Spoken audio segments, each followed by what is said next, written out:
dan Zulfikar pun berlutut, kemudian mencium tangan Iskandar.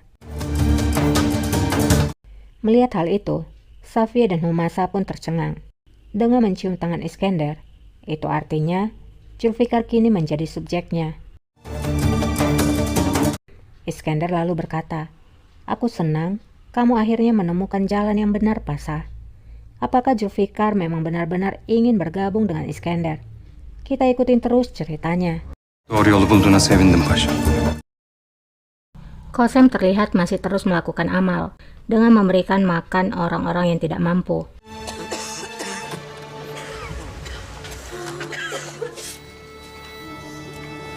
Dia bahkan turun tangan langsung untuk membagikan makanan.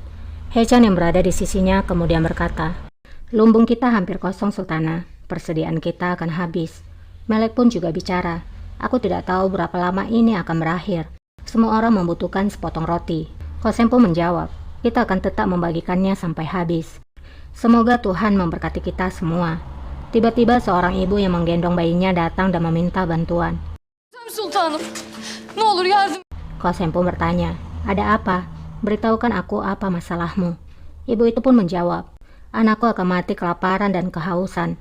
Kumohon, bantulah." Mereka mengatakan bahwa tanganmu adalah obat yang ajaib, Sultana. Kumohon selamatkanlah anakku. Qasem kemudian menyuruh Echan untuk membawakannya ke dokter. Heyecan, şifaneye götürün, hekimlere gidin. Echan pun mendekati ibu itu dan menggendong bayinya. Lalu Echan berkata, "Ikuti aku." İyileşecek değil mi Sultan? Ibu itu lalu berkata pada Qasem, "Anakku akan baik-baik saja kan? Apakah kamu akan menyelamatkannya?" Qasem pun berkata, "Aku harap demikian." Ibu itu lalu berkata, "Tuhan memberkatimu." Lalu kemudian pergi dan mengikuti Hechan. Allah razı olsun. Di sisi lain, Osman terlihat sedang berjalan di kota. Ia pun melihat banyak mayat yang bergelimpangan akibat musim dingin yang sangat parah.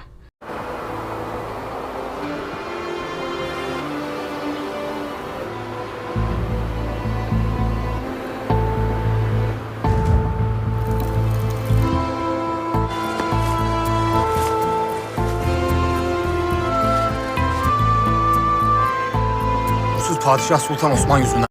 Saat berjalan ada dua orang pria yang bergosip. Pria itu berkata, "Orang-orang banyak yang binasa karena Sultan Iblis itu. Dia pasti sedang bersantai di istananya sekarang. Dia hidup dalam kemewahan dan tidak peduli dengan rakyat dan tentara. Lihatlah kita sekarang." Namun Osman yang seakan sudah terbiasa mendengar itu semua, ia tetap melanjutkan perjalanannya. Ahaliyi askeri düşünen kim? Şu hali.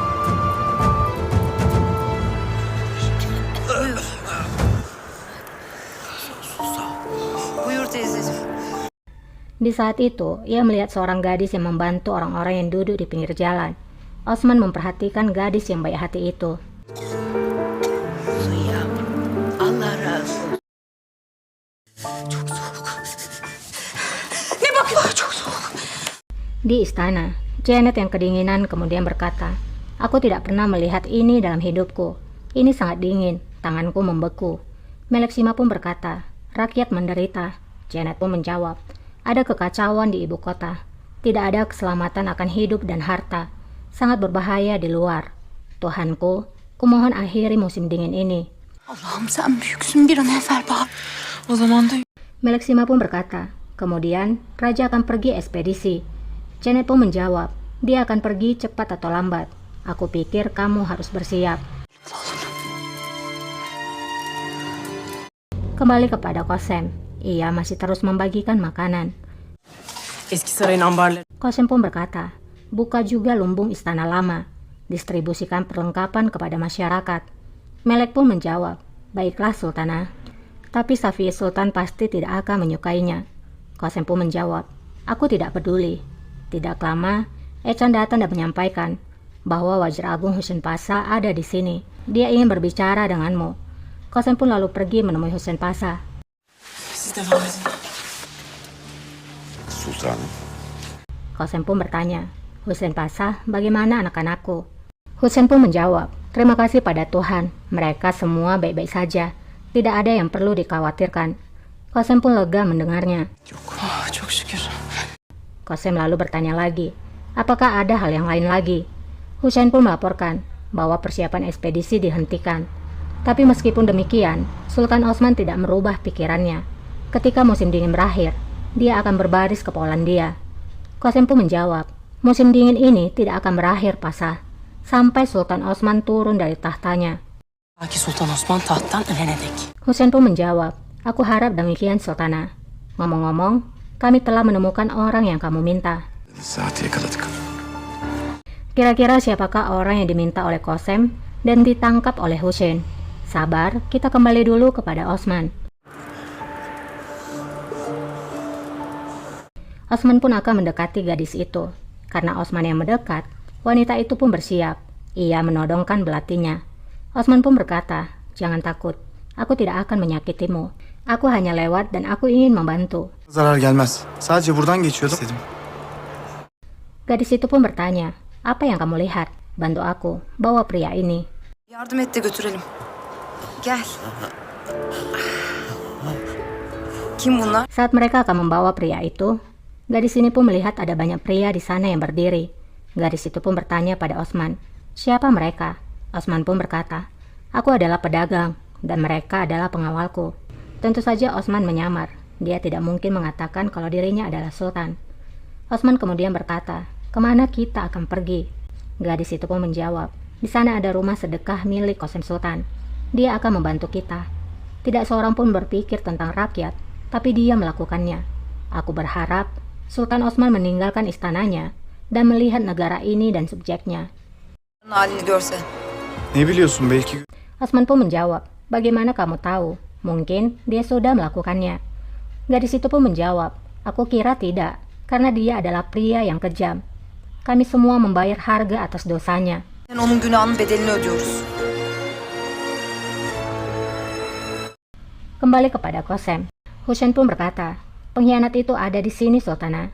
Qasem pun lalu masuk ke dalam ruangan itu.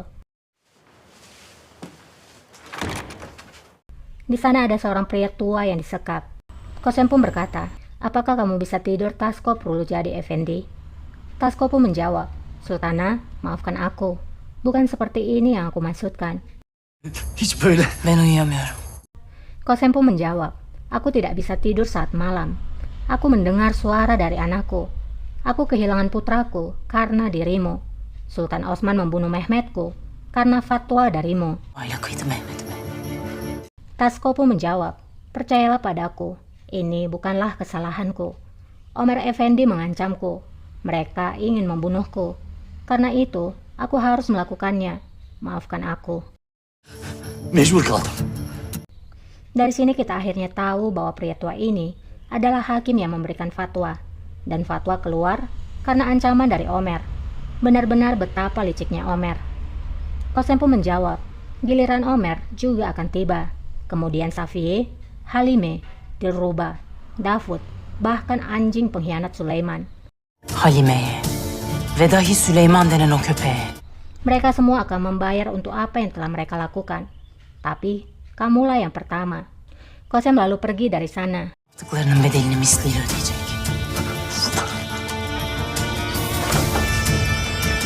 Dan Aga itu pun memotong leher pria itu seperti layaknya menyembelih seekor ayam.